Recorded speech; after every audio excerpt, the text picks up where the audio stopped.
Hey everybody, it's day one of Africa. Justin Lester here, and I am in Ghana, and you can see the inside of our hotel. I'll get the name of it again, but we're in all white today. It's gonna be an awesome time.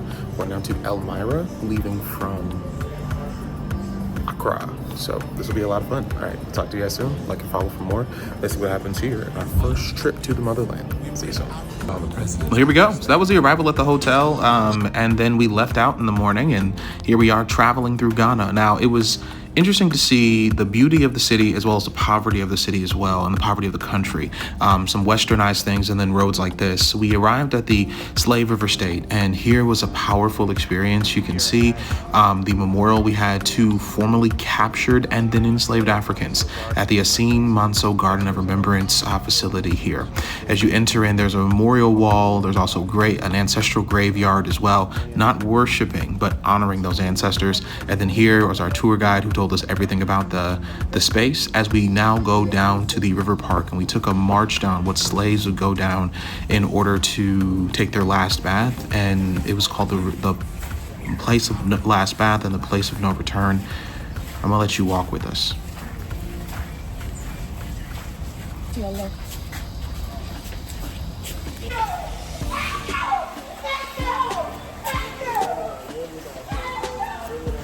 So here's my first person experience through my meta glasses of going to the first bath of return.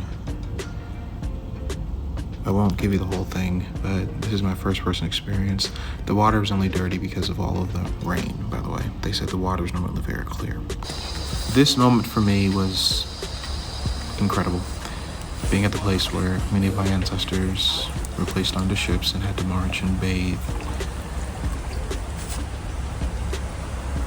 It's powerful.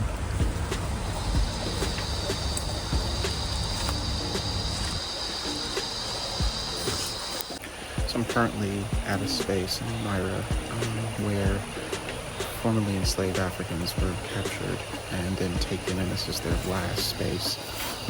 So I'm gonna turn the camera around. This area, they would come down a 5-minute walk to the river. They were branded here. They were auctioned here. They would take their last bath here. The reason we're here is this. They left believing they would return one day. And as an ancestor, we returned. And so we had a chance to go into the water, speak to our ancestors, thanking them for what they did, because we returned. You're too much in you, and too many people died for you to be where you are. Our tour guide then gave us more information on the ways that it's important for us to, we're not tourists, but we're returning home. And then we went back out to free ourselves of mental slavery. This was the ball and chain that was on the ankles of formerly enslaved Africans. Then we went to a slave dungeon. This is where they literally held slaves. These are the cannonballs that would go inside of the weapons they had. And then we were entering into the actual dungeons. The amazing thing about it was on top of all of this were churches that literally people would worship on top of where formerly enslaved Africans were. On the walls were remnants of feces, of blood, of throw up. And I want you to see here, this is where people would pee and do number 2, and even women on menstruation periods would bleed into. This was an altar they made to honor those and to remember ancestors who died here. And that was the chains that were on people's ankles and necks. So we came outside, we saw graveyards of those who were near the end of the abolition of slavery, honoring their lives and the work they did as well. And then we saw here, this is interesting, and I want to pause here for a second. So Christian churches did not care. And so this is where they convoluted a scripture from the book of Isaiah, where they now casting bread to the poor. And so as they would walk into the blue door, which was the church, they would cast bread down there to naked, enslaved, and captured Africans to give them bread while they were screaming and wailing and dying. I hate how the Bible was weaponized against people, but all of this is because of scripture. That's a whole nother video as I work through this on artificial intelligence and heal some places in my own life. But I wanted to give that clarity. So let's get back onto the video. In the midst of that, behind us was some of the most beautiful coastline and coast shore. Imagine being enslaved, and the only time you saw the ocean was when you were coming out to go to another country. Pause again. So Africans would die when they would see the ocean, because some of them, they were inside of the dungeons for months. And it was overwhelming that for the first time in their lives, when they would travel down from the north all the way now to the south, that the first time they saw water like this was to get on a ship under it, to be packed in like sardines, and some died. Surviving all of this is absolutely amazing. Furthermore, we ended up traveling through these castles, these beautiful places. This is the female slave dungeon. The same thing that happened to the male happened here, except you add menstruation to it as well, and rape. So then this was the door of no return. We exited out, then we came back in as the door of return, welcoming us home to Kwaba, to home again. We stayed at a hotel, beautiful shoreline, such beautiful nature. I hate the way Africa's portrayed. It's such a beautiful continent. So then we went to another slave dungeon the next day. So hey everyone, so we are at the largest and the oldest slave castle, and you're gonna go on a tour with me. Let's have some fun. Some of this will be through our meta glasses, some of this will be through our phone. This is the oldest and largest slave dungeon, and there's so much information here, in this one especially inside of the church. This is inside of a church where people did this to people. I keep trying to tell you all, black technique is technology. We were the original technologists. Told you that for ages. We were the original ones. AI is nothing more than the white conservatism, the white coloring of white discoloring, of black technology. AI is nothing more than automating black techniques. See the differences between both of these dungeons? This one was for soldiers who did wrong, ventilation, nice floors, all of that. This was for Africans, and you would go in there to do one thing, to die. On the wall, you would see nail marks, feces, blood, throw up. They've tested it and found all of that is there, along with the scratch marks. Breaks my heart. These were the safe quarters. The governor would go up there and select a woman to rape. If you said no, there's a ball in the middle of the courtyard where they would chain her to, and she would wail. This was the female slave dungeon. On the wall, blood, throw up, feces, menstruation blood. And I want to see this. This is the governor's room. This was how big his room was, whoever the governor was. This was the ways that they had ventilation. They had views of the ocean. They had all of this. It was such an inhumane thing to do. And then here's the crazy thing. You step out into the courtyard, and this is the views that the governor had. Check that out. So we are out here at the outside of the largest slave castle. And it's amazing to see life, black life, doing amazing work here on the outside. These are old weapons, old cannons. They've sat there, they've rested out. They wanted to close this to try to erase this part of history, but they can't. Wish I could eat fish, because there was a massive fish market going on. But I want you to hear what I had some thoughts on too. In the weirdest way, this reminds me of my visit to the White House. Like, I remember feeling the same way I feel here, where it was just, something was wrong.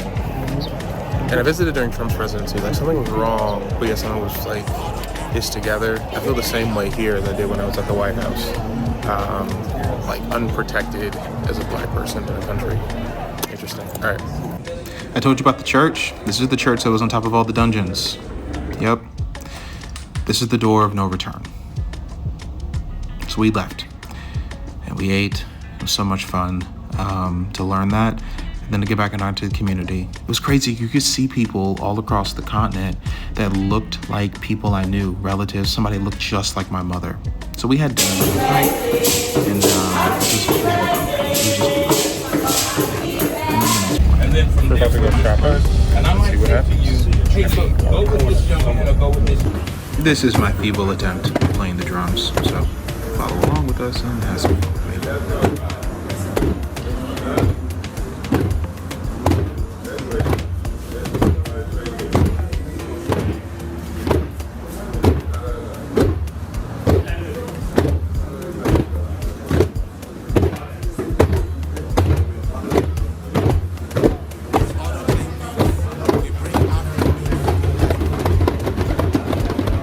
This is my naming ceremony because I was born on Tuesday, Kwabena, and it means problem solver, and it's true. And don't at me in the comments because you know it is. And we took pictures with the leaders of our Sankofa trip and those individuals who supported us. It was amazing. And here's a copy of my certificate to see Kwabena. Justin Razel Lester. So we also did some shopping. This was at the Art House. It's a tourist-friendly space. And so we had to barter and all of that, but this was just me going around and taking a look at different shops. I think I'm all good though, man. So glad for the guides I had to help me go through this. This was with my Meta glasses, bro. I want you to see the Black Star Plaza, and then we went to go to the Black Star space as well. And here we had a chance to hang out, to see all the different symbols of Sankofa, of community, the beautiful things of this continent, the beautiful things of this country. It was wonderful. And I just want you to see the views. Africa's a beautiful place. Africa's a wonderful place. I can't wait to buy land here. I can't wait to learn more about it. I can't wait to get more entrenched in understanding the place where my ancestors were. This is the largest plaza in Africa. It was beautiful. Now here's an interview I did with our leader. All right, y'all, Justin, so I'm wrapping up here, and I want to introduce you guys to the brain behind everything that you guys just saw in my video. I'm here with Bishop Lance Davis. I'm co-owner of Sankofa US with my partner Lenise Thomas Black. So in my video, I've shown them the slave not castles. Yes. I've shown them the Door of No Return. I've shown them the Last Bath. I've shown them now images of the Black Star. Why is this so important for African Americans to make this pilgrimage to be here, to return home? It's first important to understand that there's a need to return, Yeah. and we've been taught throughout our lives for decades that you don't want to go back to that place. So they always say, go back to where you came from, and then you've got the other school of thought that says, well, why would you want to return to the place?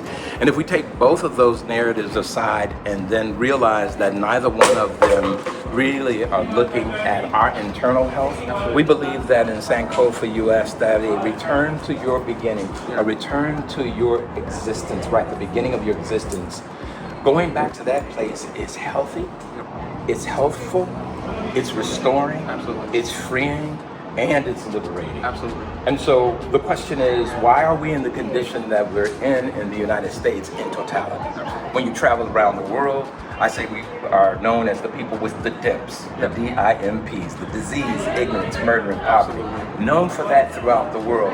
And yet, who has painted that image of us? Absolutely. It's the same ones who said, you ought not go back there because it's dirty, it's filthy, and people are living in trees. Yeah. Well, when we come here, we realize that no, folks are not living in trees. Absolutely. And in fact, the GDP and the economy is performing at a better rate than the United States. Absolutely. That we have not had any encounters of violence against us or against anyone else. Rarely see police. We have not. Rarely. We have rarely seen police, and they were conducting traffic when we did. Absolutely. It's totally opposite of our experience in America, where we believe that black plus poverty equals violence. Absolutely. Here we learn that black plus poverty does not equal violence. So that means that that's an American construct. Absolutely. And in order to understand the American construct for what it is, and then to be able to be pulled out of it, because the cases of depression and the cases of exacerbated illnesses that happens within African Americans who get the same diseases as their white counterpart,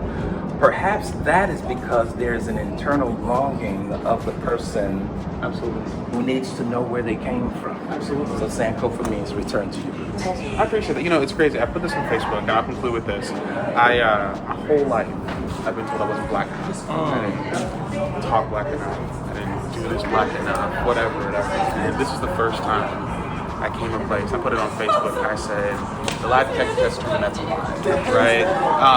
That it's amazing how you're right. Capitalism, Americanized, individualistic thought, white nationalism makes us feel as if blackness is cultural, blackness is music, blackness is lifestyle, blackness is true. And that our ancestors were all the things that you guys saw earlier, all the things they went through, survived, overcame to produce us.